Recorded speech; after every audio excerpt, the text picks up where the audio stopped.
In this screencast, I'm going to show you how to embed a YouTube video on any page that has a body field. So, news, card page, basic page. I'm going to go to my little example YouTube video page I've already created. And so far we don't have that YouTube video, but I'm going to click edit.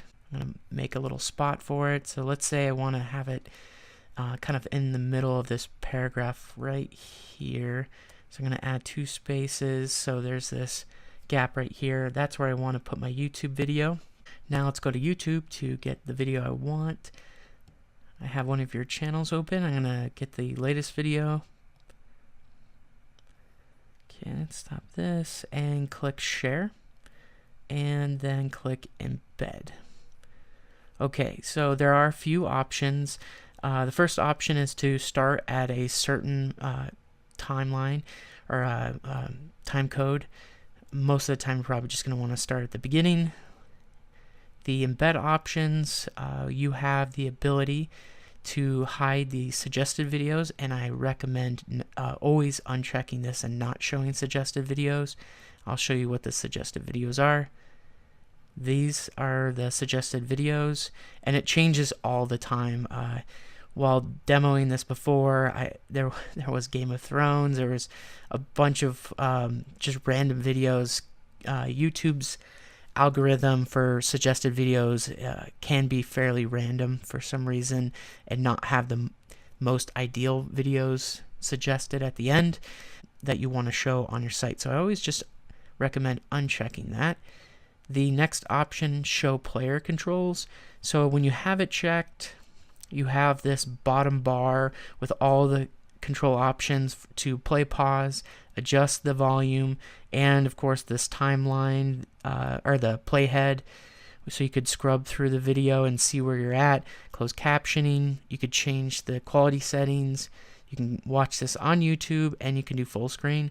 If you uncheck this and then click play again, you've removed completely all of those options.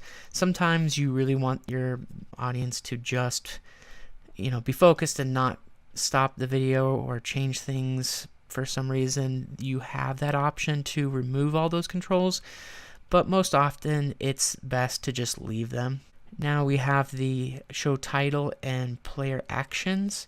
Now having this checked, that is related to this top half. So this is the title and this is the player action. So this would, if you click that, you can get your share URL and then the share buttons so you can share the video on social media. So it's probably best to keep that checked for at least the title. That's helpful.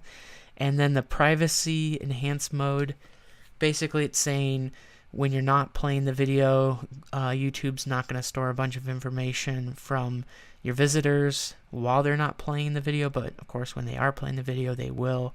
Maybe just keep that checked, but all of these options are up to you. Okay, so we have all of our options that we want checked.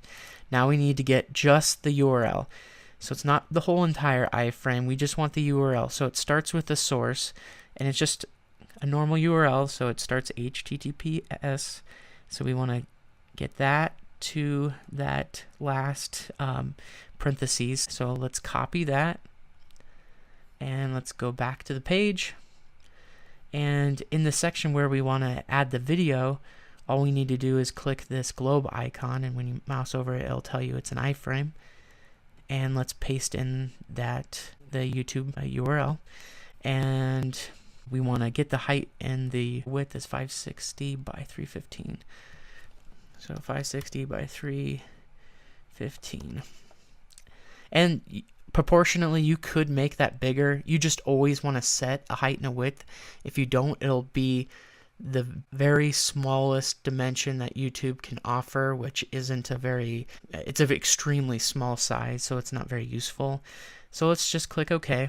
If I click iframe, I can always center it like that, because now it's kind of it's actually in a paragraph tag, and then I can center it and everything looks good. I'm going to click save. In my video, it looks awesome. Okay, perfect. Gonna test it out. Everything plays as it should, and all the controls are there.